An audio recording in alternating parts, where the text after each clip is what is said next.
পুরো পৃথিবীর মধ্যে শুধুমাত্র ডাক্তাররাই মানুষের জীবন বাঁচাতে পারে। সেজন্য সমাজে ডাক্তারদেরকে অনেক সম্মানের চোখে দেখা হয়। যদিও বর্তমান সময়ে ডাক্তার আর বড় বড় হসপিটালরা রুগীদেরকে নিয়ে ব্যবসা করতে শুরু করেছে। বেশিরভাগ ডাক্তাররা সবসময় যেভাবেই হোক রুগীদের থেকে বেশি বেশি টাকা কামানোর চেষ্টা করে। সেটা রুগীদের চেক আপ করার জন্য তাদের কাছ থেকে বেশি টাকার ফিজ নিয়ে হোক, বা তাদেরকে বেশ কিছু দামি দামি ওষুধ লিখে আর অপ্রয়োজনীয় টেস্ট লিখে সেখান থেকে কমিশনের টাকা নিয়ে হোক। আর আমাদের আজকের মুভিটাও মেডিকেল হিস্ট্রির এরকমই একটা নোংরা সত্যি ঘটনা থেকে তৈরি করা হয়েছে, যার নাম হলো পেন হাসলার। 2023 সালে মুক্তি পাওয়া এই সিনেমার IMDb রেটিং 6.6। তো আমাদের আজকের গল্পটা শুরু হয় 2011 সালে আমেরিকার ফ্লোরিডা শহর থেকে। সেখানেই আমরা লাইজা নামের এই মহিলাকে দেখতে পাই। লাইজা একজন সিঙ্গেল মাদার। ওর স্বামী ওকে ডিভোর্স দিয়ে চলে যাওয়ার পর থেকেই ও নিজের মেয়ে আর নিজের মাকে নিয়ে ওর বোনের বাড়ির একটা ছোট্ট গ্যারাজের মধ্যে থাকতো। ওর মেয়ের নাম ছিল ফিবি, যে ক্লাস 7-এ পড়তো। আর এদের সবাইকে নিয়ে নিজের সংসার খরচ চালানোর জন্য লাইজা একটা বারের ডান্সারের কাজ করত। যদিও এই কাজটা করতে ওর একদমই ভালো লাগতো না, কিন্তু যেহেতু ও বেশি দূর পড়াশোনা করতে পারেনি, তাই ওর পক্ষে অন্য কোনো ভালো চাকরি করাও সম্ভব না। তাই ওকে বাধ্য হয়ে এই কাজটাই করতে হচ্ছিল। একদিন এই বারের মধ্যেই লাইজার পিট নামের এই ছেলেটার সাথে পরিচয় হয়। পিট একটা ওষুধ কোম্পানির মেডিকেল রিপ্রেজেন্টেটিভ বা ফার্মার ডিলার ছিল। ওর কাজ ছিল বিভিন্ন ডাক্তারদের কাছে ভিজিট করে ওদের কোম্পানির ওষুধের সেল বাড়ানো। এখন এই বারের মধ্যে বেশ কিছুক্ষণ লাইজার সাথে গল্প করার পর পিট জানতে পারে বেশি দূর লেখাপড়া না করলেও লাইজা খুবই স্মার্ট আর ইন্টেলিজেন্ট ছিল। ও খুব অল্প সময়ের মধ্যেই যে কোনো মানুষের সাথে বন্ধুত্ব করে নিতে পারে। আর এই জিনিসটাই পিটের খুবই ভালো লেগে যায়।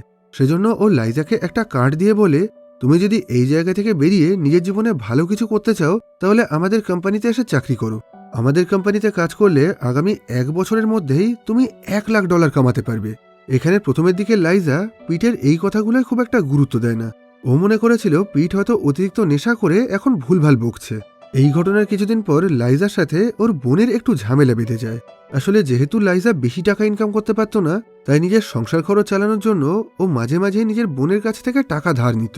আর তাছাড়া ও নিজের মেয়েকে নিয়ে ওর বোনের গ্যারেজেই থাকতো। আর এই সমস্ত কারণেই একদিন ওর বোন ওর উপরে খুবই রেগে গিয়ে ওকে অনেক উল্টোপাল্টা গালাগালি করে নিজের গ্যারেজ থেকে বের করে দেয়। যে কারণে এখন লাইজা নিজের মেয়েকে নিয়ে একটা সস্তার মোটেলে গিয়ে থাকতে শুরু করে। মোটেল হলো হোটেলেরই একটা সস্তার ভার্সন, যেখানে মানুষ হোটেলের তুলনায় অনেক কম টাকা দিয়ে বহু মাসের জন্য একটা ঘর ভাড়া নিয়ে থাকতে পারে। এখন এই নতুন জায়গায় আসার পর ওদের সাথে সিডনি আর ক্যামিলিয়া নামে এই দুই কাপলের পরিচয় হয়। এরাও বিগত বেশ কিছু মাস ধরে নিজেদের পরিবার নিয়ে এই মোটেলেই থাকছে। আস্তে আস্তে আগামী বেশ কিছুদিনের মধ্যে এদের দুই পরিবারের ভিতরেই খুব ভালো বন্ধুত্ব হয়ে যায়। এসব কিছুর মধ্যেই একদিন লাইজাকে ওর বারের চাকরি থেকে বের করে দেওয়া হয়, যে কারণে নিজের সংসার খরচ চালানোর জন্য ও বাধ্য হয়ে নিজের পুরানো গাড়িটা বিক্রি করে দেয়। এখন ওর যত তাড়াতাড়ি সম্ভব আরও একটা নতুন চাকরির দরকার ছিল। আর তখনই ওর পিটের কথা মনে পড়ে। ও পিটের দেওয়া সেই কার্ড থেকে ওর কোম্পানির ঠিকানা জোগাড় করে সরাসরি ওর অফিসে চলে যায়। এখানে দেখা যায় পিট জানা নামের একটা ছোট্ট ওষুধের কোম্পানিতে কাজ করত। আর এদের কোম্পানি ক্যান্সার রোগীদের জন্য ওষুধ বানাতো। কিন্তু যেহেতু এদের ওষুধ আর এদের কোম্পানি দুটোই মার্কেটে একদম নতুন ছিল, তাই বাজারে এদের ওষুধ একদমই বিক্রি হতো না। কোনো ডাক্তারই তাদের পেশেন্টকে এদের ওষুধ প্রেসক্রাইব করতো না। যে কারণে বহু মাস ধরে কোনো রকম সেলস না হওয়ার ফলে এখন এদের অফিসের আর্থিক অবস্থা খুবই খারাপ হয়ে গেছিল। এখন হঠাৎ করে নিজের অফিসের মধ্যে এলাইজাকে দেখে প্রথমের দিকে পিট খুবই অবাক হয়ে যায়। এখন পিট এলাইজাকে বলে, এই মুহূর্তে আমাদের অফিসের ফিনান্সিয়াল কন্ডিশন এতটাই খারাপ যে আমরা নতুন কাউকে আর চাকরিতে রাখতে পারবো না। তখন লাইজা বলে, আমি শুধু একটা সুযোগ চাই, তোমাদের কোম্পানিতে যে ধরনেরই কাজ হোক না কেন আমি সেটাকে করে দেখাবো। এই কথা শুনে পিট বলে, ঠিক আছে, আমি তোমাকে 1 সপ্তাহ সময় দিলাম। আগামী 1 সপ্তাহের মধ্যে তোমাকে এই শহরের যে কোনো একজন ডাক্তারকে রাজি করাতে হবে, তিনি যেন তার অন্তত একটা পেশেন্টকে আমাদের কোম্পানির এই ওষুধটা প্রেসক্রাইব করে। আর এই কাজটা করতে পারলে তোমাকে মান্থলি স্যালারির পাশাপাশি ওষুধ বিক্রির টাকা থেকে 10% টাকা কমিশন হিসাবে দেওয়া হবে। এর মানে তুমি যত বেশি ওষুধ বিক্রি করতে পারবে তত টাকার কমিশন পাবে। কিন্তু সমস্যা হলো লাইজা শুধুমাত্র ক্লাস 12 অবধি পড়াশোনা করেছিল। আর এদের এই কাজের জন্য এরা অনেক উচ্চশিক্ষিত PhD করা এমপ্লয়ি চাইছিল। তাই এখন পিট নিজেই লাইজার একটা নকল রিজিউমে তৈরি করে দেয়, যেখানে লেখা ছিল ও অনেক পড়াশোনা করেছে, ওর কাছে অনেক চাকরির অভিজ্ঞতা আছে, আর সবচেয়ে বড় কথা হলো ও নাকি PhDও করেছে। এখন এই নকল রেজিউমে দিয়েই পিট লাইজাকে ওর বসের সঙ্গে দেখা করায়। পিটের বস অর্থাৎ এই কোম্পানির মালিকের নাম ছিল ডক্টর জ্যাক নীল। উনি হলেন একজন কোটিপতি ব্যবসায়ী। বেশ কিছু বছর আগে ওনার স্ত্রী ক্যান্সারের কারণে মারা গেছিল। আর মারা যাওয়ার আগে ওনার স্ত্রী প্রচণ্ড যন্ত্রণা আর কষ্ট পেয়েছিলেন।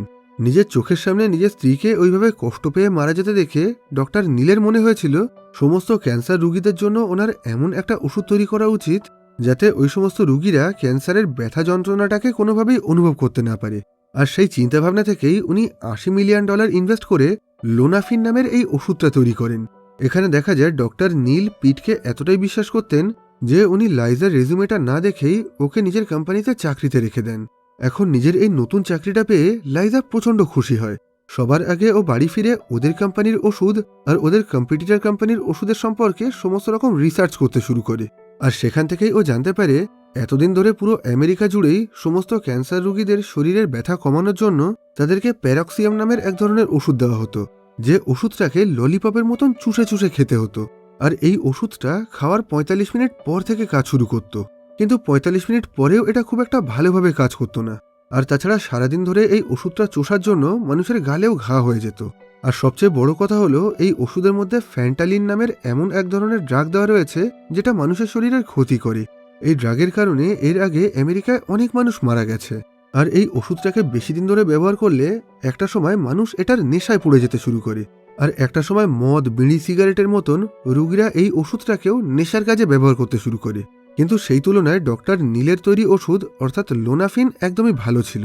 এটাকে জিভের তলায় স্প্রে করলে মাত্র 5 মিনিটের মধ্যেই এই ওষুধ নিজের কাজ করা শুরু করে দিত। এই ওষুধটাকে 2 বছর ধরে 200টারও বেশি ক্যান্সার রোগীর শরীরে পরীক্ষা করা হয়েছে। আর সেখান থেকে জানা গেছে এই ওষুধের কোনো সাইড এফেক্ট নেই, মানে এই ওষুধ ব্যবহার করে রোগীদের কোনো রকম ক্ষতি হচ্ছে না। আর এই ওষুধের কারণে রোগীদের মধ্যে মাত্র 1% নেশা হওয়ার সম্ভাবনা রয়েছে। এখন সমস্ত রকম রিসার্চ করার পর লাইজার মনে হয় ওদের কোম্পানির ওষুধটা হয়তো সত্যি সত্যি ভালো, আর এটা ব্যবহার করলে সমস্ত রোগীরাও হয়তো অনেক উপকৃত হবে। এই ঘটনার পরের দিন সকালে পিট লাইজাকে ট্রেনিং দেওয়ার জন্য এই শহরের একজন বড় ডাক্তারের কাছে নিয়ে যায়, যার নাম ছিল ডক্টর নেথান লাইডান।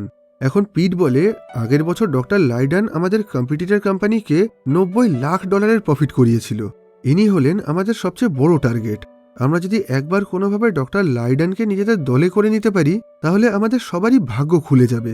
এই কথা বলেই লাইজা আর পিট ডক্টর লাইডানের সঙ্গে একটা মিটিং করার জন্য চলে যায়। এখন লাইজা ওনাকে বোঝানোর চেষ্টা করে এদের কোম্পানির ওষুধটা কত ভালো আর সেটা দিয়ে রোগীদের কতটা উপকার হতে পারে। কিন্তু সবকিছু শোনার পরেও ডক্টর ওদের এই কথাগুলোয় খুব একটা গুরুত্ব দেয় না। এসব কিছুর মধ্যেই ওদের কম্পিটিটর কোম্পানির একজন এমপ্লয়ি বেশ অনেকগুলো দামি দামি গিফট নিয়ে ডক্টর লাইডানের সঙ্গে দেখা করার জন্য চলে আসে, যে কারণে এখন ডক্টর এদেরকে ছেড়ে ওই অন্য কোম্পানির এমপ্লয়িটার সঙ্গে কথা বলার জন্য চলে যায়, যেটা দেখে লাইজা একটু হতাশ হয়ে যায়। এরপর আগামী বেশ কিছুদিন ধরে ও এই শহরের সমস্ত ছোট বড় ডাক্তারদের সঙ্গে দেখা করে তাদেরকে নিজেদের কোম্পানির ওষুধের সম্পর্কে বোঝানোর চেষ্টা করে, কিন্তু কোনো ডাক্তারই ওর সাথে এক মুহূর্তের জন্য কথা বলতে চাইছিল না। কিন্তু তারপরেও লাইজা কোনোভাবেই হার না মেনে প্রতিটা ডাক্তারের চেম্বারের বাইরে গিয়ে তাদের জন্য ঘন্টার পর ঘন্টা ধরে অপেক্ষা করতে থাকে। এরকমভাবেই একদিন লাইজা তার মেয়ে ফিবিকে নিয়ে একজন ডাক্তারের চেম্বারের বাইরে অপেক্ষা করছিল, কিন্তু সেখানে হঠাৎ করে মৃগী রোগের কারণে ফিবির পুরো শরীর কাঁপতে শুরু করে। আর এমনটা ফিবির সাথে মাঝে মাঝেই হতো। এখন যেহেতু ওরা ডাক্তারের চেম্বারেই ছিল তাই ওরা ওই ডাক্তারের কাছ থেকে ফিবির চেক আপ করিয়ে নেয়।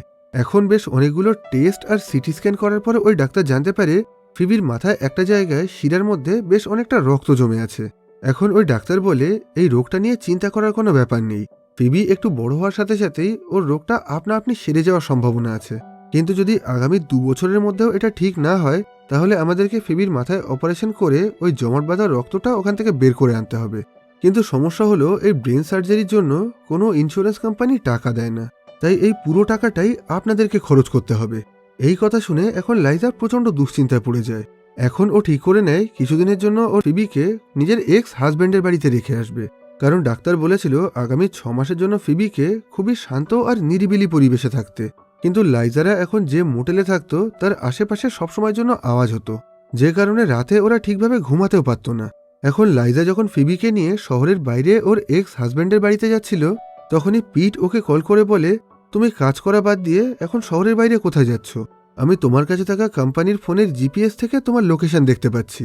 তখন লাইজা ওকে জানায় ওর সাথে কি সমস্যা হয়েছে। সবকিছু শোনার পর পিট বলে, আমি তোমাকে 7 দিনের জন্য আমার কোম্পানিতে চাকরিতে রেখেছিলাম আর তোমাকে আমি আগে থেকেই সেই 7 দিনের টাকা দিয়ে দিয়েছিলাম, আর আজ হলো তোমার চাকরির শেষ দিন, তাই তুমি সারাদিন ধরে সমস্ত ডাক্তারদের সঙ্গে দেখা করে তারপরেই এই শহরের বাইরে যাবে। আর তুমি যদি আমার কথা না শোনো তাহলে আমি কিন্তু তোমার বিরুদ্ধে পুলিশ কেস করে দেব। এই কথা শুনে এখন লাইজার প্রচণ্ড ভয় পেয়ে গিয়ে নিজের গাড়ি নিয়ে ডক্টর লেইডানের চেম্বারের সামনে গিয়ে দাঁড়িয়ে থাকে। ও মনে করেছিল আগামী 20-30 মিনিট এখানে দাঁড়িয়ে থাকার পর ও নিজের মেয়েকে নিয়ে এখান থেকে চলে যাবে, যাতে পিট ওর ফোনের লোকেশন দেখে মনে করে ও এখানে এসে ডক্টর লাইডানের সঙ্গে দেখা করেছে। এখন এখানে বেশ কিছুক্ষণ অপেক্ষা করার পর লাইজা দেখতে পায় ডক্টর লাইডান ওনার চেম্বারের বাইরে বেরিয়ে কারোর সাথে একটা ফোনে কথা বলছে। এটা দেখে এখন ও নিজের গাড়ি থেকে বেরিয়ে ডক্টর লাইডানের পাশে গিয়ে দাঁড়িয়ে থাকে। আর সেখানে ডক্টরের কথা শুনে ও জানতে পারে কিছু মাস আগেই ডক্টর লাইডানের ডিভোর্স হয়েছে, আর এখন ওনার ওয়াইফ ওনার ইনকামের 40% সম্পত্তি অ্যালিমানি হিসাবে নিতে চাইছে, যে ব্যাপারটা নিয়ে এখন উনি খুবই দুশ্চিন্তার মধ্যে আছেন। পাশের থেকে এই কথাগুলো শুনে লাইজা বলে, আজকেই আমি আমার চাকরি ছেড়ে দেব, তাই এখন আমি আপনার কাছে কোনো কিছু বিক্রি করতে আসিনি, শুধু আপনার প্রবলেমের কথাগুলো শুনে আমার খুবই খারাপ লাগলো। এই সমস্ত কথা বলেই ও আস্তে আস্তে ডক্টরের সাথে বেশ ভালো মতন বন্ধুত্ব করে নেয়। আর এখন গল্প করতে করতেই ও ডক্টরের চেম্বারে চলে যায়। সেই সময় ডক্টরের কাছে ম্যাট নামের একজন ক্যান্সার পেশেন্ট এসেছিল। এখন ওই পেশেন্টটা বলে, আপনি আমার ব্যথা কমানোর জন্য যে ওষুধটা দিয়েছেন সেটা মোটেও ভালোভাবে কাজ করছে না, আর তাছাড়া সারাদিন ধরে ললিপপের মতন এই ওষুধটা খেতে খেতে আমার মুখেও ঘা হয়ে গেছে, আর আমার মনে হয় আমি যেন সারাদিন ধরে নেশার মধ্যে রয়েছি। আসলে এই রুগীটাকেও জারাফিন নামের সেই ওষুধটা দেওয়া হচ্ছিল যেটা 45 মিনিট পরে কাজ করত। এখন ডক্টর লাইডান বলেন, আপনার ব্যথা কমানোর জন্য তো মার্কেটে এটা ছাড়া আর কোনো ওষুধ নেই, ঠিক আছে আমি এই ওষুধের ডোজটাই আরও একটু বাড়িয়ে দিচ্ছি। এখন পাশের থেকে এই কথাগুলো শোনার পর লাইজা ডক্টরকে বলে, আপনার পেশেন্ট তো ওই ওষুধ খেয়ে অনেক কষ্ট পাচ্ছে, আর আমাদের কাছে তো অনেক ভালো ওষুধ আছে, তাহলে আপনি আপনার পেশেন্টকে আমাদের কোম্পানির ওষুধটা দিচ্ছেন না কেন? ডক্টর বলে, কারণ আমি নতুন ওষুধ নিয়ে কোনো রকম রিস্ক নিতে চাই না। এরা দুজন যখন নিজেদের মধ্যে কথা বলছিল তখন পাশের থেকে ওই রুগীটার ওয়াইফ এদের সমস্ত কথা শুনতে পায়। এখন উনি বলেন, আমার স্বামী তো এমনিতেই ক্যান্সারের ব্যথা যন্ত্রণায় কষ্ট পেয়ে একটু একটু করে তিল তিল করে মারা যাচ্ছে, তাই আপনি অন্তত একবার ওই নতুন ওষুধটা ট্রাই করে দেখুন, যদি সত্যি সত্যি ওটা কাজ করে আমরা এর জন্য সব রকম ঝুঁকি নিতে রাজি আছি। এই কথা শুনে এখন ডাক্তার ওদেরকে লাইজার কোম্পানির একটা ওষুধ প্রেসক্রাইব করে দেয়। এই ঘটনায় লাইজার নিচেও প্রচণ্ড অবাক হয়ে গেছিল। এইভাবে যে ওর এত বড় একটা কাজ হয়ে যাবে সেটাও কখনো কল্পনাও করেনি। এখন ও তাড়াতাড়ি করে অফিসে এসে পিট আর বাকি সবাইকে এই খুশির খবরটা জানায়। সবকিছু শোনার পর পিট বলে, আমাদেরকে এখন যেভাবেই হোক ডক্টর লাইডালকে খুশি করে ওনাকে পুরোপুরিভাবে আমাদের দলে করতে হবে, যাতে উনি নিজের সমস্ত ক্যান্সার পেশেন্টদেরকেই আমাদের কোম্পানির ওষুধ প্রেসক্রাইব করে। এখন ডক্টর লাইডালকে খুশি করানোর জন্য পিট ওনাকে নিজেদের একটা স্পিকার প্রোগ্রামে জয়েন করাতে চাইছিল। স্পিকার প্রোগ্রাম হলো ডাক্তারদেরকে ঘুষ দেওয়ার জন্য একটা বিশেষ ধরনের অনুষ্ঠান। এই স্পিকার প্রোগ্রামের নাম করে ডাক্তারদেরকে বিদেশের বড় বড় হোটেলে ছুটি কাটানোর জন্য ঘুরতে নিয়ে যাওয়া হয়। সেখানে ওষুধ কোম্পানির তরফ থেকে ডাক্তারদের পিছনে অনেক টাকা খরচ করা হয়, অনেক গিফট দেওয়া হয়, এমনকি ডাক্তারদের অনেক পার্সোনাল কাজও করে দেওয়া হয়। আর তার বিনিময়ে ডাক্তাররা সেই ওষুধ কোম্পানির বেশ কিছু কনফারেন্স অ্যাটেন্ড করে সেখানে সবার সামনে এদের ওষুধের সম্পর্কে অনেক ভালো ভালো কথা বলেন। আর সেই একই সাথে নিজের সমস্ত পেশেন্টদেরকেই উনি সেই কোম্পানির ওষুধ প্রেসক্রাইব করেন। যদিও এই স্পিকার প্রোগ্রামের মাধ্যমে ডাক্তারদেরকে ঘুষ দেওয়া পুরোপুরিভাবে বেআইনি ছিল। এখন সবকিছু শোনার পর লার্কিন নামে ওই অফিসের অন্য একজন এমপ্লয়ি পিটকে এই কাজটা করতে বারণ করে। এখন লার্কিন বলে, এই স্পিকার প্রোগ্রাম অ্যারেঞ্জ করার জন্য আমাদের কোম্পানির কাছে অত টাকা নেই, তাই তোমরা এই চিন্তাভাবনাটা পুরোপুরি বন্ধ করে দাও। কিন্তু লাইজা যেভাবেই হোক ডক্টর লাইডালকে খুশি করে নিজেদের দলে করতে চাইছিল, সেজন্য বারণ করা সত্ত্বেও ও আর পিট মিলে নিজেদের টাকা খরচ করে একটা সস্তার হোটেলের কনফারেন্স রুম ভাড়া করে ডক্টর লাইডালের জন্য একটা স্পিকার প্রোগ্রাম অ্যারেঞ্জ করে। আর সেখানে ডক্টর লাইডালের স্পিচ শোনার জন্য অন্যান্য আরও অনেক ডাক্তারদেরকে ইনভাইট করা হয়, কিন্তু দুর্ভাগ্যবশত অন্য কোনো ডাক্তারই ওদের এই কনফারেন্সে আসে না, যেটা দেখে ডক্টর লাইডাল খুবই অপমানিত বোধ করে ওখান থেকে চলে যাচ্ছিলেন। কিন্তু তখন লাইজা কোনো রকমে ওনাকে আটকে দিয়ে ওনাকে প্রশ্ন করে, আগের দিন আপনি যে পেশেন্টকে আমাদের কোম্পানির ওষুধ প্রেসক্রাইব করেছিলেন সে এখন কেমন আছে? ডক্টর জানায় সেই পেশেন্টটা এখন আগের থেকে অনেক ভালো আছে, আর এই ওষুধটা সত্যি সত্যি অনেক ভালোভাবে কাজ করছে। যেটা শুনে লাইজা বলে, তাহলে এবার থেকে আপনি আপনার বাকি পেশেন্টদেরকেও আমাদের এই ওষুধটা প্রেসক্রাইব করতে শুরু করুন, যাতে আমরা সমস্ত রোগীর উপকার করে অনেক টাকা কামাতে পারি। এই কথা বলেই ও ডক্টর লাইডালকে আবার কনফারেন্স রুমের মধ্যে ফিরিয়ে নিয়ে যায়। এখন যেহেতু এরা সারা রাতের জন্য এই কনফারেন্স রুমটা ভাড়া করেছিল আর বাকি ডাক্তারদের জন্য অনেক খাবার অ্যারেঞ্জ করেছিল, তাই এখন ওরা ওই হোটেলে থাকা বাকি সমস্ত গেস্টদেরকে ওখানে ডেকে এনে তাদের সাথেই ওই খাবারগুলো খেয়ে আর ড্রিঙ্ক করে নাচ গান করে অনেক মজা করে।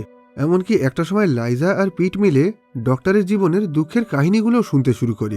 এসব কিছুর মধ্যেই পিট ওনাকে $1,500 একটা চেক দিয়ে বলে, এবার থেকে আমরা প্রতি সপ্তাহে আপনার জন্য এইরকম ধরনের 3টে করে স্পিকার প্রোগ্রাম অ্যারেঞ্জ করব, আর সেই প্রতিটা প্রোগ্রামে এসে লেকচার দেওয়ার জন্য আমরা আপনাকে $1,500 করে দেব। আর এর বিনিময়ে আপনাকে আপনার সমস্ত পেশেন্টদেরকেই আমাদের কোম্পানির ওষুধ প্রেসক্রাইব করতে হবে। এই কথা শুনে ডক্টর লাইডাল পুরোপুরিভাবে এদের সাথে কাজ করার জন্য রাজি হয়ে যায়। এই দিনের পর থেকে উনি নিজের সমস্ত ক্যান্সার পেশেন্টদেরকে এদের কোম্পানির ওষুধ প্রেসক্রাইব করতে শুরু করেন, যার ফলে আগামী কিছুদিনের মধ্যেই এদের কোম্পানির ওষুধের সেল এতটাই বেড়ে গেছিল যেটা দেখে পিট আর লাইজা দুজনেই প্রচণ্ড অবাক হয়ে যায়। এখন পিট লাইজাকে বলে, আমি তোমাকে বলেছিলাম আমাদের কোম্পানিতে জয়েন করলে তুমি 1 বছরে $1,00,000 কামাতে পারবে, কিন্তু এখন সবকিছু যেভাবে চলছে তাতে মনে হচ্ছে বছর শেষ হওয়ার আগেই তুমি $6,00,000 কামিয়ে ফেলবে। আর দেখা যায় সত্যি সত্যি আগামী বেশ কিছুদিনের মধ্যে ঠিক তেমনটাই হয়েছে। আগামী 1 মাসের মধ্যেই ও এত টাকা কামিয়ে ফেলে যে ও নিজের মাকে খুবই দামি একটা গাড়ি উপহার দেয়। আর এতদিন ধরে ও নিজের বোনের কাছ থেকে যত টাকা ধার নিয়েছিল তার দ্বিগুণ টাকার একটা চেক লিখে ও নিজের বোনকে দিয়ে দেয়। হঠাৎ করে লাইজার জীবনে এত উন্নতি দেখে ওর বোনও যেন কোনোভাবেই সেটাকে বিশ্বাস করতে পারছিল না। এরপর আগামী কিছু মাসের মধ্যেই এদের পুরো কোম্পানির হাল বদলে যায়। এখন ওরা ডক্টর লাইডালের মতন এই শহরের বাকি ডাক্তারদেরকেও নিজেদের দলে করতে চাইছিল। সেজন্য এখন এরা অনেক নতুন মেয়েদেরকে কাজে রেখে দেয়। এদের মধ্যে থেকে বেশিরভাগ মেয়েদের কাছেই কোনো রকম ডিগ্রি ছিল না। এরা সবাই বিভিন্ন দোকানে বা বিভিন্ন ছোটখাটো কোম্পানির হয়ে সেলসম্যানের কাজ করত।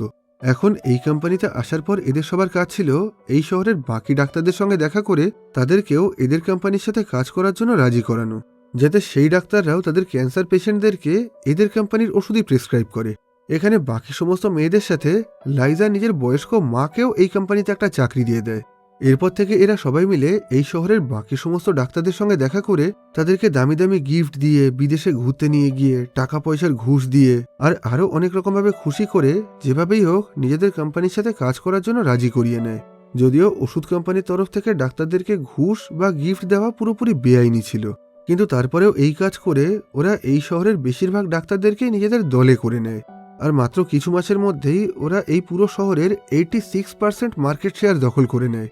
একটা সময় যে কোম্পানিতে একটা ওষুধও বিক্রি হতো না, এখন সেই কোম্পানিটা প্রতি মাসে মিলিয়ন মিলিয়ন ডলারের প্রফিট করছিল। আর এই ওষুধ বিক্রির 10% টাকা কমিশন পেয়ে বাকি সমস্ত এমপ্লয়িরাও প্রচণ্ড খুশি ছিল।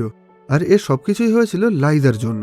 তাই এখন কোম্পানির তরফ থেকে লাইজাকে খুবই দামি আর বিলাসবহুল একটা বাড়ি উপহার দেওয়া হয়।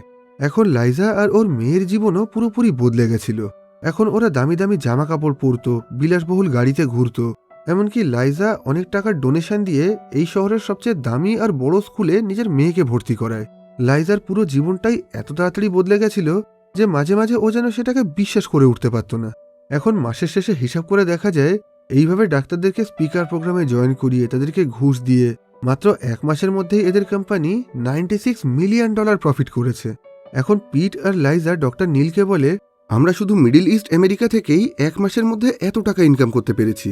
এখন আমরা যদি পুরো দেশ জুড়ে ভালোভাবে ব্যবসা করতে পারি তাহলে আমাদের কোম্পানির প্রফিট আরও অনেক বেশি বেড়ে যাবে।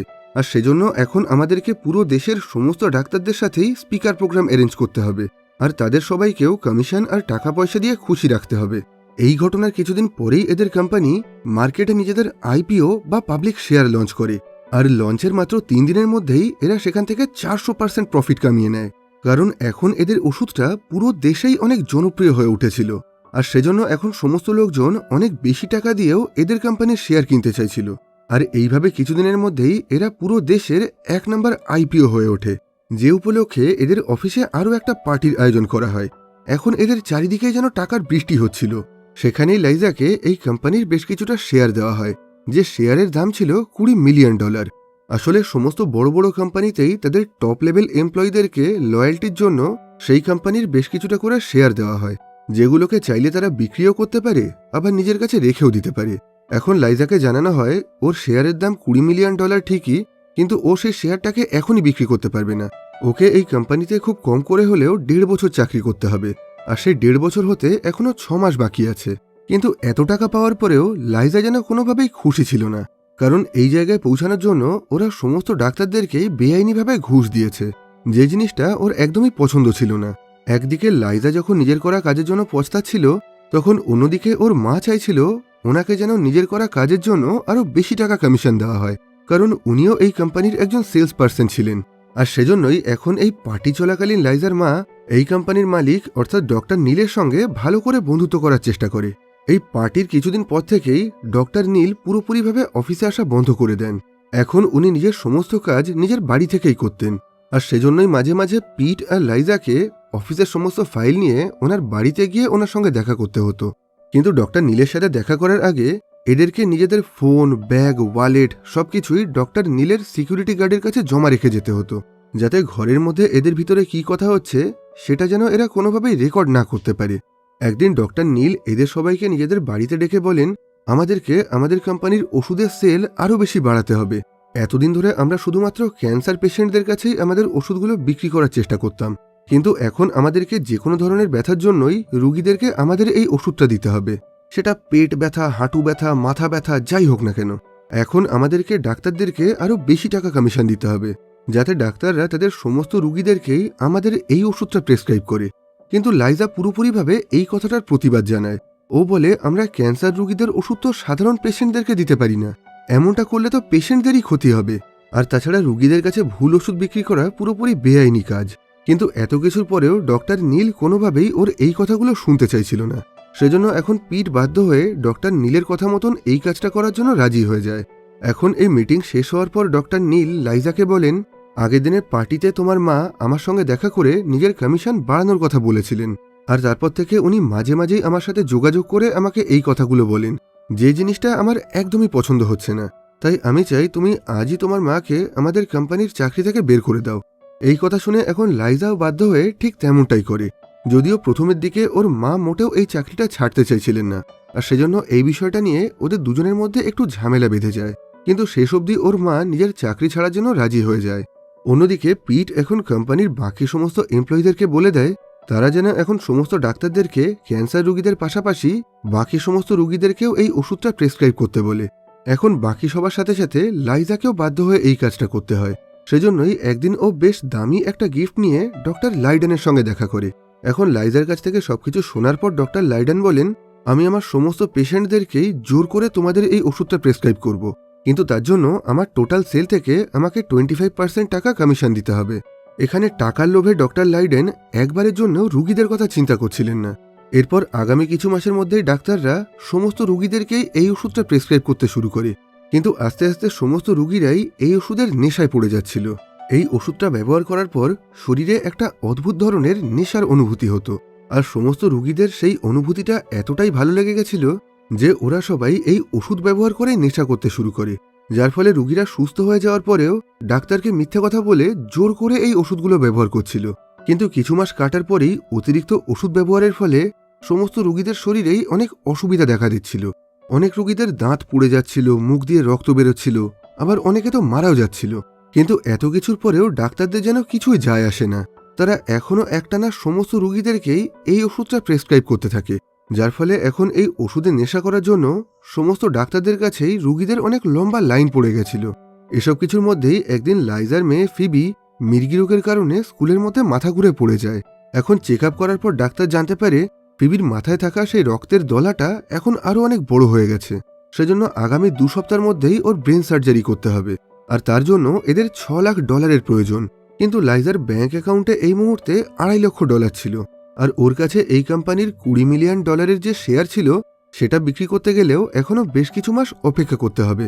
তাই এখন লাইজা অপারেশনের বাকি টাকা জোগাড় করার জন্য একটা ব্যাংকে লোন নেওয়ার জন্য চলে যায়, কিন্তু কোনো ব্যাংক থেকেই ওকে এত বড় অ্যামাউন্টের লোন দেওয়া হয় না, যে কারণে এখন লাইজা প্রচণ্ড দুশ্চিন্তায় পড়ে গেছিল। এখন অপারেশনের বাকি টাকা জোগাড় করার জন্য ও ডক্টর লাইডেনের কাছে চলে যায়। ও মনে করেছিল ডক্টর লাইডেনের কাছ থেকে এখন এই টাকাটা ধার নিয়ে ও পরে ওনাকে সেটা শোধ করে দেবে, কিন্তু অন্যদিকে দেখা যায় ডক্টর লাইডেন এখন পাগলের মতন তার সমস্ত পেশেন্টদেরকেই এই লোনাফিন ওষুধটা প্রেসক্রাইব করছিলেন, যে কারণে ওনার বেশ কিছু রোগী মারা যায়। এই খবরটা জানার পরেই একদিন একজন আন্ডারকভার FBI এজেন্ট নকল রুগী সেজে এসে ডক্টর লাইডেনের সঙ্গে দেখা করে। ওই রুগীটা বলে, আমার মুখে খুবই ব্যথা করছে, আপনি কি আমাকে একটা লোনাফিল ওষুধ প্রেসক্রাইব করতে পারবেন?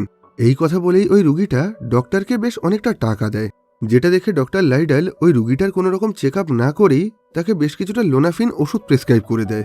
আর এই ঘটনার সাথে সাথেই ওনার চেম্বারের বাইরে বেশ কিছু পুলিশের গাড়ি এসে ওনাকে গ্রেফতার করে নিয়ে যায়। এই ঘটনার কিছুক্ষণ পর লাইজা যখন টাকা ধার নেওয়ার জন্য ডক্টরের অফিসে আসে, তখন ও জানতে পারে পুলিশরা ডক্টরকে গ্রেফতার করে নিয়ে গেছে। এখন ডক্টরের বাকি পেশেন্টরা লাইজাকে দেখার পর ওকে চারিদিক দিয়ে ঘিরে ধরে ওর কাছ থেকে লোনাফিন ওষুধ চাইতে শুরু করে। ওই রুগীরা বলে, তুমি তো এই ওষুধ কোম্পানিতেই চাকরি করো, তোমার যত টাকা দরকার আমরা তোমাদেরকে দিতে রাজি আছি, তুমি শুধু আমাদেরকে একটু করে লোনাফিন জোগাড় করে দাও। এই ওষুধের নেশা করার জন্য রুগীরা এখন পুরোপুরি পাগল হয়ে গেছিল। এটা দেখে লাইজা প্রচন্ড ভয় পেয়ে গিয়ে তাড়াতাড়ি করে ওখান থেকে পালিয়ে আসে। এরপর ও তাড়াতাড়ি পিট আর ডক্টর নীলকে ডক্টর লাইডেনের গ্রেপ্তার হওয়ার খবরটা জানিয়ে দেয়। সবকিছু শোনার পর পিট বলে, এবার থেকে আমাদেরকে আমাদের ওষুধের ব্র্যান্ডিংটা চেঞ্জ করতে হবে। এবার থেকে আমরা আমাদের প্যাকেটের ওপরে ক্যান্সারের ওষুধ না লিখে সেখানে পেন কিলার বা ব্যথার ওষুধ লিখে রাখবো, যাতে সমস্ত ধরনের রুগীরাই এটাকে ব্যবহার করতে পারে। অন্যদিকে ডক্টর নীল বলেন, যেহেতু এখন ডক্টর লাইডেন গ্রেপ্তার হয়ে গেছে, তাই ওনার সমস্ত পেশেন্টদেরকে আমরা আমাদেরই বাকি ডাক্তারদের কাছে নিয়ে যাব, যাতে ওরা সবাই আমাদের এই ওষুধগুলোই ব্যবহার করে। এখন আমরা কোনোভাবেই একটা রুগীকেও ছাড়তে পারবো না। এটা শুনে লাইজা খুবই অবাক হয়ে গিয়ে বলে, আপনাদের কি রুগীদের জীবন নিয়ে একদমই কোনো চিন্তা নেই? আমাদের ওষুধের ওভারডোজের কারণে যে সমস্ত রুগীরা মারা গেছে তাদের কি হবে? ডক্টর নীল বলেন, ওই সমস্ত রুগীরা আরও অনেক অন্যান্য ওষুধ খাচ্ছিল, তাই তারা যে আমাদের ওষুধেই মারা গেছে তার কোনো প্রমাণ নেই। তাই আমাদের কাজটা যেমনভাবে চলছিল আমরা এটাকে সেভাবেই চালিয়ে যাব। এই কথা শুনে এখন লাইজা প্রচণ্ড ভয় পেয়ে যায়। ওর মনে হচ্ছিল এইভাবে চলতে থাকলে হয়তো আগামী কিছুদিনের মধ্যেই ওদের এই কোম্পানিটা বন্ধ হয়ে যাবে, আর তার ভিতরেই ওকে যেভাবে হোক নিজের মেয়ের অপারেশনের জন্য টাকা জোগাড় করতে হবে। সেজন্য এখন ও ডক্টর নীলকে সমস্ত ঘটনা খুলে জানিয়ে বলে, আমার মেয়ের অপারেশনের জন্য আমার এখনো $4.5 লাখ লাগবে, কিন্তু আমার কাছে থাকা কোম্পানির শেয়ারটা আমি এখনো বিক্রি করতে পারবো না। তাই এখন আমি চাই আপনি আমার কাছ থেকে সেই শেয়ারগুলো অল্প টাকায় কিনে নিন, যাতে সেই টাকা দিয়ে আমি নিজের মেয়ের অপারেশন করতে পারি। এই কথা শুনে ডক্টর নীল বলেন, সবার আগে তুমি ডক্টর লাইডেনের সমস্ত পেশেন্টদেরকে খুঁজে বের করে তাদের সঙ্গে যোগাযোগ করো, আর তাদেরকে যেভাবেই হোক আমাদের সাথে অ্যাসোসিয়েটেড অন্য ডাক্তারদের কাছে নিয়ে যাও, যাতে ওই রুগীরা শুধু আমাদের কোম্পানির ওষুধই ব্যবহার করে। একবার তুমি এই কাজটা করলে তারপরেই আমি তোমার ব্যাপারটা ভেবে দেখতে পারি। এই কথা শুনে লাইজা এখন বাধ্য হয়ে সেই সমস্ত পেশেন্টসদের প্রেসক্রিপশন থেকে তাদের কন্ট্যাক্ট ডিটেলস খুঁজে বের করতে শুরু করে। এখন সেই সমস্ত পেশেন্টসদেরকে খুঁজতে খুঁজতেই ও দেখতে পায়, কিছুদিন আগে লাইজা আর তার মেয়ে যখন একটা সস্তার মোটেলে গিয়ে থাকছিল, তখন সেখানে সিডনি নামের ওদের যে প্রতিবেশী ছিল সেই লোকটাও ডক্টর লাইজালের কাছে নিজের চেক আপ করাতো। কিন্তু কিছুদিন আগেই লোনাফিন ওষুধের ওভারডোজের কারণে সেই লোকটা মারা গেছে। এটা দেখার পর লাইজা এখন প্রচণ্ড অবাক হয়ে যায়। এখন ও প্রচণ্ড দুঃখে কষ্টে কাঁদতে কাঁদতে সিডনির স্ত্রী আর বাচ্চা মেয়েদের সঙ্গে দেখা করার জন্য চলে যায়। কিন্তু সেখানে ওরা কেউই লাইজার সাথে ভালোভাবে কথা বলছিল না, এমনকি ওরা লাইজার মুখের ওপরেই দরজা বন্ধ করে দেয়। এই ঘটনায় ও মানসিকভাবে প্রচণ্ড কষ্ট পেয়েছিল। ওর মনে হচ্ছিল সিডনির মৃত্যুর জন্য হয়তো ও নিজেই দায়ী।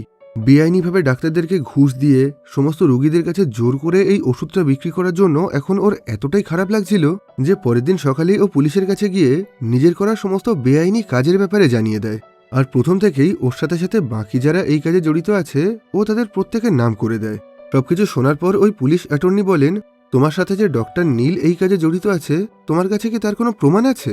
এই যেমন ডক্টর নীলের সই করা কোনো ডকুমেন্টস, ওনার কোনো ভয়েস রেকর্ডিং বা ওনার কোনো ইমেল, ওনার বিরুদ্ধে যে কোনো একটা প্রমাণ থাকলেই ওনাকে গ্রেফতার করতে অনেক সুবিধা হবে।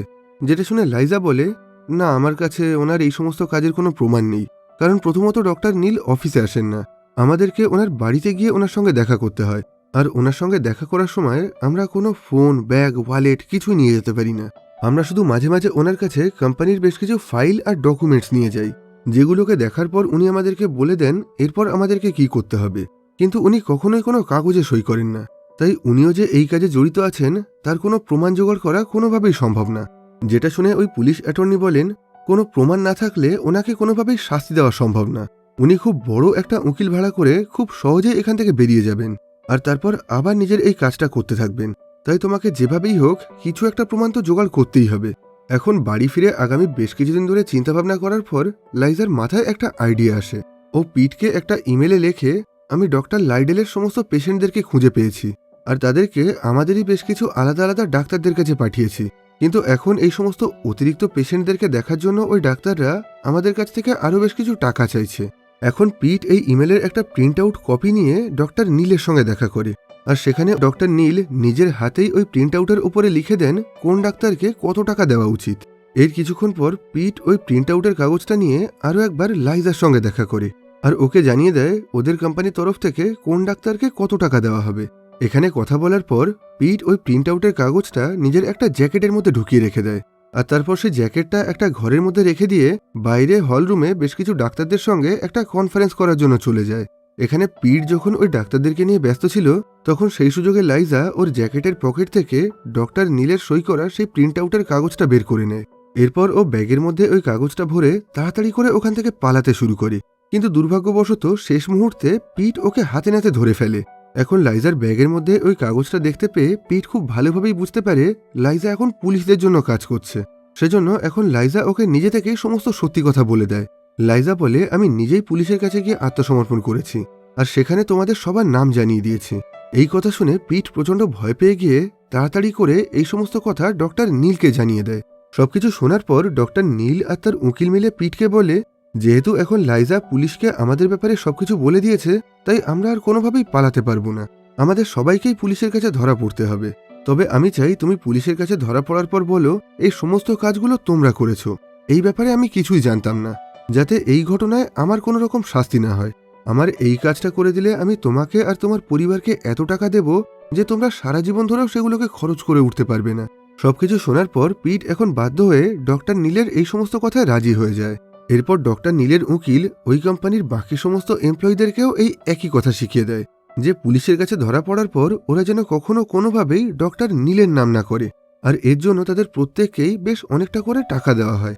এদিকে দেখা যায় লাইজার মেয়ে অর্থাৎ ফিবির ব্রেন সার্জারি হয়ে গেছে। আসলে পুলিশকে এই সমস্ত প্রমাণ আর ইনফরমেশন দেওয়ার বিনিময়ে ও পুলিশ ডিপার্টমেন্টের কাছ থেকে টাকা নিয়ে নিজের মেয়ের অপারেশন করিয়ে নিয়েছিল। এই ঘটনার কিছুদিন পর পিট আর ওদের কোম্পানির বাকি সমস্ত বড় বড় এমপ্লয়ীদেরকে পুলিশ গ্রেফতার করে নেয়, আর তারা প্রত্যেকেই পুলিশকে জানায় এই ব্যাপারে ডক্টর নীল কিছুই জানতেন না, উনি পুরোপুরি নির্দোষ। যার ফলে এখন সবকিছু জানা সত্ত্বেও প্রমাণের অভাবে পুলিশ আর ডক্টর নীলকে গ্রেফতার করতে পারে না। অন্যদিকে সাংবাদিকরা যখন ডক্টর নীলকে এই ব্যাপারে প্রশ্ন করেন, তখন উনি বলেন, আমি শুধু এই কোম্পানির ইনভেস্টর ছিলাম, আমি কখনোই অফিসে গিয়ে কোনো কিছু দেখাশোনা করতাম না, আমার অত টাইম ছিল না, তাই আমি জানতাম না আমার পিঠ পিছে আমার বাকি এমপ্লয়িরা কি করে বেরিয়েছে। এখানে এসব কিছু দেখে লাইজা প্রচণ্ড রেগে যায়। ও যেভাবেই হোক ডক্টর নীলকেও জেলে পাঠাতে চাইছিল, যাতে উনি ওই রকম বেআইনিভাবে ওষুধ বিক্রি করে বাকি আর কোনো রোগীর ক্ষতি না করতে পারে। একদিন এই বিষয়টা নিয়ে ভাবনা চিন্তা করতে করতেই ওর একটা কথা মনে পড়ে যায়। ওর মনে পড়ে একটা সময় ওর মা প্রমোশন নেওয়ার জন্য আর অতিরিক্ত টাকা কমিশন পাওয়ার জন্য মাঝে মাঝে ডক্টর নীলের সঙ্গে যোগাযোগ করত। এখন লাইজা ওর মাকে প্রশ্ন করে, ডক্টর নীল তো নিজের বাড়ি থেকে খুব একটা বাইরে বেরোয় না, তাহলে তুমি ওনার সঙ্গে যোগাযোগ করতে কিভাবে? ওর মা বলে, ডক্টর নীল আমাকে একটা ইমেল আইডি দিয়েছিল, আর আমি এই সমস্ত ডাক্তারদেরকে ঘুষ দেওয়া, স্পিকার প্রোগ্রাম আর আমার কমিশনের ব্যাপারে লিখে ওনাকে বেশ কিছু মেল করেছিলাম, আর উনি হয়তো তার মধ্যে থেকে আমার একটা মেলে রিপ্লাইও করেছিলেন। এই কথা শুনে লাইজা প্রচণ্ড খুশি হয়। এখন ও তাড়াতাড়ি করে নিজের মায়ের মেল চেক করে দেখে সত্যি সত্যি ডক্টর নীল ওর মায়ের একটা ইমেলের রেসপন্স করেছিলেন, যেখানে লেখা ছিল ডাক্তারদেরকে অত টাকা ঘুষ দেওয়ার পর তোমাকে আর বেশি কমিশন দেওয়া সম্ভব না। আর এই মেল থেকেই প্রমাণ হয়ে যায় ডক্টর নীল এই সমস্ত ব্যাপারে আগে থেকেই জানতেন। এখন লাইজা তাড়াতাড়ি করে পুলিশকে এই মেলের ব্যাপারে জানিয়ে দেয়, যার ফলে সাথে সাথেই বেশ কিছু FBI এজেন্টরা ডক্টর নীলকে ওনার বাড়ি থেকে গ্রেফতার করে নিয়ে আসে। এই প্রমাণটা পাওয়ার পর এখন ওনার কাছে বাঁচার মতন আর কোনো রাস্তা ছিল না। পরবর্তীকালে পুলিশ তদন্ত করে জানতে পারে এই ওষুধের অতিরিক্ত ব্যবহারের কারণে বহু নিরীহ মানুষ মারা গেছে, যাদের মধ্যে থেকে অনেকের বয়স 21 থেকে 22 বছর ছিল, আবার অনেকেই সংসারের একমাত্র আর্নিং পার্সন ছিল, তো আবার অনেকে ছিল তাদের ছোট বাচ্চাদের মা। আর এরপর পুলিশ সেই ডাক্তারটাকে খুঁজে বের করে যিনি এই ওষুধটাকে 2 বছর ধরে 200টারও বেশি ক্যান্সার পেশেন্টের শরীরে এক্সপেরিমেন্ট করেছিলেন। ওনার রিপোর্টে বলা ছিল এই ওষুধের কোনো সাইড এফেক্ট নেই, এতে মানুষের কোনো ক্ষতি হয় না, আর এই ওষুধ থেকে মানুষের নেশা হওয়ার সম্ভাবনা মাত্র 1%। এখন পুলিশ ওনাকে প্রশ্ন করে, আপনি কি আপনার রিপোর্টে সবকিছু মিথ্যে বলেছিলেন? তখন ওই ডাক্তার বলে, আমরা 2 বছর ধরে 200টা ক্যান্সার রোগীর শরীরে এই ওষুধটার ট্রায়াল এক্সপেরিমেন্ট করেছিলাম, যাদের মধ্যে থেকে বেশিরভাগ রোগীরাই স্টেজ 4 ক্যান্সার বা ক্যান্সারের লাস্ট স্টেজের রোগী ছিল। তাই এই ওষুধের নেশায় পড়ার আগেই তাদের মধ্যে থেকে বেশিরভাগ রোগীরাই ক্যান্সারের কারণে মারা গেছিল। আর তাছাড়া আমাদের অভিজ্ঞ ডাক্তাররা প্রত্যেকটা রোগীকেই পর্যাপ্ত পরিমাণ ওষুধ দিত, কেউই টাকার লোভে রোগীদেরকে এই ওষুধের নেশা করাতো না। আর যে সমস্ত রোগীদের স্টেজ 4-এর ক্যান্সার ছিল না, আমরা তাদেরকে আগেই বলে দিয়েছিলাম এই ওষুধ বেশি পরিমাণে ব্যবহার করলে পরবর্তীকালে এটা নেশায় পরিণত হতে পারে। তাই সেই সমস্ত রোগীরা সবকিছু জেনে বুঝে তারপরেই এই ওষুধটা ব্যবহার করেছিল। আর এই ওষুধের মধ্যে ফ্যান্টালিন নামের যে ড্রাগটা ব্যবহার করা হয়, সেটা অতিরিক্ত পরিমাণে ব্যবহার করা মানুষের শরীরের জন্য মোটেও ভালো না। এখন যেহেতু এরা বেআইনিভাবে ডাক্তারদেরকে ঘুষ দিয়ে সমস্ত সুস্থ রোগীদেরকেও জোর করে ক্যান্সারের ওষুধ দিয়েছিল, তাই এদের সবাইকে লম্বা সময়ের জন্য জেলে পাঠানো হয়। ডক্টর লাইডিলের 40 মাসের জেল হয়, পিটের হয় 36 মাসের, আর ডক্টর নীলকে 66 মাস, মানে 5.5 বছরের জন্য জেলে পাঠানো হয়। এবার সবশেষে ছিল লাইজার পালা।